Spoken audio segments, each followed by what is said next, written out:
తీసుకొని వచ్చాడు. Accidental prime minister అని చెప్పి ఆయన ప్రైమ్ మినిస్టర్ ని మన్మోహన్ సింగ్ గారికి చెప్పిండ్రు. ఇప్పుడు రేవంత్ రెడ్డి గారే యాక్సిడెంటల్ సీఎం అని చెప్పి చెప్పిండు. నేను ఎందుకన్నా అంటే రేవంత్ రెడ్డి గురించి ఎందుకు మాట్లాడాలా, ఏం మాట్లాడాలన్నానంటే ఇవాళ యావత్ తెలంగాణ ప్రజలు సాక్షులైన అనుభవం లేని అనుముల రేవంత్ రెడ్డిని మనం ముఖ్యమంత్రిగా ఎన్నుకున్నాం. ప్రశ్నించే గొంతులను గుడ్డలు వేసి కొడతా అన్నట్టు.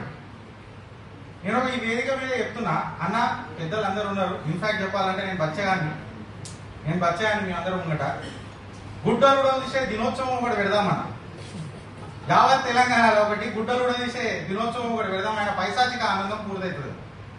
ఇప్పటిదాకా చాలా మంది అందరూ మాట్లాడారు. మైపాలన అయితే కంప్లీట్ గా నిజంగా చెప్పాలని అంటే ఇక ఎవరు గుడ్డలు కూడా తీసిండో ఇక క్లారిటీగా అన్న మైపాలన క్లియర్ కట్ గా చెప్పిండు.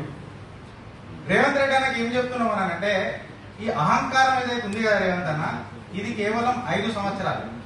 మీ పదవి, ఆ పదవిలో నుంచి వచ్చే మీ పదాలు ఏవైతే ఉన్నాయి కదా, ఇవి కేవలం 5 సంవత్సరాలే. ఇక్కడ పర్మనెంట్ ఓటర్ ఇక్కడ అండ్ ప్రజా సమస్యలను ప్రజల ముంగట పెట్టే పాలకులము, ప్రజలే పాలకులను మనందరికీ తెలుసు.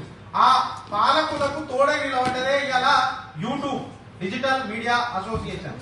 ఇప్పటిదాకా చాలా మంచిగా మాట్లాడింది. అసలైన సిసలైన జర్నలిస్ట్ ఎవరు అని అంటే మనమే. నేను కొన్ని సమస్యలు కూడా ఇప్పుడు కొన్ని మాట్లాడాలని అనుకుంటున్నా. మేబీ 30 సెకండ్స్ లో నేను వైండ్ అప్ చేస్తా. మీరు ఎస్సా నోనా ఇది ఆన్సర్ ఇస్తే చాలనా.